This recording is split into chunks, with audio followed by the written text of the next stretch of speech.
Good afternoon. My name is Marcus Johnson. I'd like to welcome you to my presentation. Today I just kind of want to give you a little bit of background on myself and then also go into some research that I was able to complete in my residency program for endodontics. I actually presented this research at the American Association of Endodontists conference in 2011, and I actually was able to take home the top award for that, so it was a very proud moment for myself. Just a little bit of history on me. I always wanted to become a dentist, believe it or not, ever since I was 11 years old. And I always had this continued interest, and I said, I want to head east to study. So I went ahead and studied at Rutgers University for my undergrad, had a great time, and I said, I think I want to stay in the East Coast. So I went ahead across the Hudson and I studied at NYU College of Dentistry, where I was not only able to study dentistry, but I got my first introduction into organized dentistry. I enjoyed it so much that I went on to become ASDA president, as well as the Student National Dental Association president for my chapter. And while I was there, I was able to partner with a lot of different individuals, and we formed an organization known as the Community Service Committee of the New York College of Dentistry. And the whole idea behind it was that we were able to develop a program known as Operation Dental Success, where we went into schools around the local area, not only promoting dentistry as a career, but in addition, we were able to sort of instruct the children on proper oral hygiene practices. I had a great time while I was there. I went ahead to complete a residency at Luther Medical Center in Brooklyn, serving as the chief resident, and it really allowed me to hone in on my skills as a general dentist and allow me to understand how you work with a specialist and how that dynamic is so important. Being the individual that I am, I enjoy saving teeth, and I said, what, I think general dentistry is great, however, I want to go and study endodontics. I had a few options, but ultimately I decided to go with Case Western University in Cleveland, Ohio, and they have a very strong reputation for research, but in addition I understood that I would receive a outstanding didactic or more or less clinical experience as well. Like I said, I really enjoyed my time there and even had a chance to watch a few basketball games with LeBron James, who happens to be, my favorite basketball player. So it was a very nice time while I was there. But if I can go ahead and digress as to my research when I was there, as an endodontist, oftentimes we're faced with the challenge of treating young children.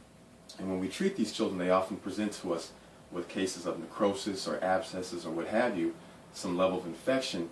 And the problem is that these teeth that are infected are not completely formed, immature apices, if you will. The standard of care for treatment of these teeth has been in the past calcium hydroxide, which was introduced into the literature, I say maybe back in the 1920s by a researcher named Herman.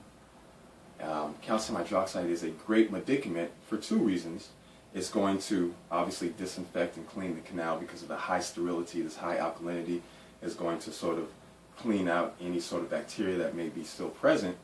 And in addition, it forms a hard apical barrier upon which we can obturate teeth and fill those teeth in a confident manner. The only downside to calcium hydroxide is that after we use it and we see these teeth have an apical barrier, oftentimes these teeth are still prone to fracture. And the reason they are is because you don't have any increased length of the root or any sort of increased dentinal wall thickness.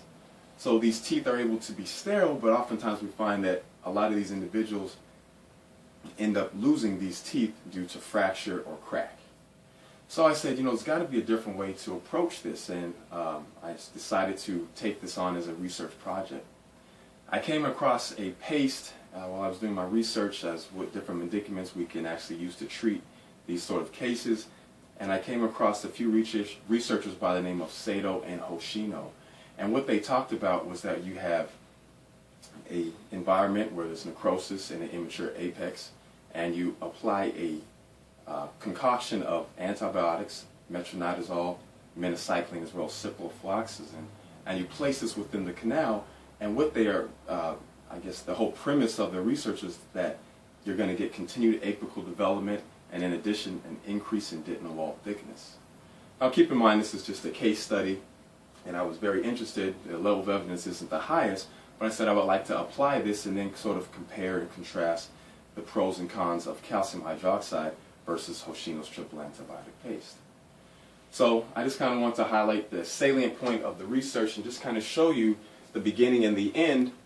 I won't get into too much of the meat, but as you can see, when a child presents to the clinic, this is how the child presented to the clinic in 2009. As you can see, there is a large lesion here, which is significant for bone loss. We understand that you can see that this gutta percha traces down to the apex. We were able to trace the sinus tract, and we understand that obviously the infection resides right in this area, and then again has started to affect the bony region nearby. So we followed the protocol that was sort of outlined by Hoshino. Of course, you need to irrigate with 20 milligrams of sodium hypochlorite. We also use Paradex and also a little bit of EDTA while doing this. And then when you go ahead and you place the triple antibiotic paste down the canal, just slightly shy of the remaining apical tissue. You want to go ahead and temporarily restore this tooth with at least 4 millimeters of gutta percha. We understand that it's usually 3.5 to 4 millimeters according to the research to get a seal that is not going to allow for any bacterial leakage. You come back after a month or so, 3 weeks to a month, and you're going to go ahead and irrigate again. And the whole, basis that allows this to work is that we stimulate the apical tissues, and what this does is this allows blood to flow up to the CEJ level, and it has the stem cells of the apical papilla that are present within this blood, and that is more or less what we see as allowing the tooth to continue to progress and mature. We go ahead and place MTA, which is a material that we often use in cases of perforation repair, or sometimes we can use it in the case of apexification. And then again, we go ahead and restore it with some Cabot, a temporary material. And 2 weeks, you go ahead and restore with a bonded resin restoration. Now, as I mentioned, we saw how the child presented to the clinic in 2009. We did numerous follow-ups of 6 months, 12 months, and 18 months. And if we can sort of fast forward to 24 months later, we see that not only is there a continued apical development, but we also see that there is an increase in the dentinal wall thickness. Hence, this tooth is now in a more healthy and stable condition. We can see that the bone has sort of filled back in, and we can expect that we will have a successful case, and more specifically, a tooth that is less prone to fracture due to the root strengthening that has occurred. So all in all, this was a novel idea that was proposed by these Japanese researchers, and we see that we can achieve this in the clinic setting. So I just wanted to highlight those points for you, and these are some things that maybe you can even apply to your practice. So I really thank you for your time and consideration, and thank you for listening to my lecture.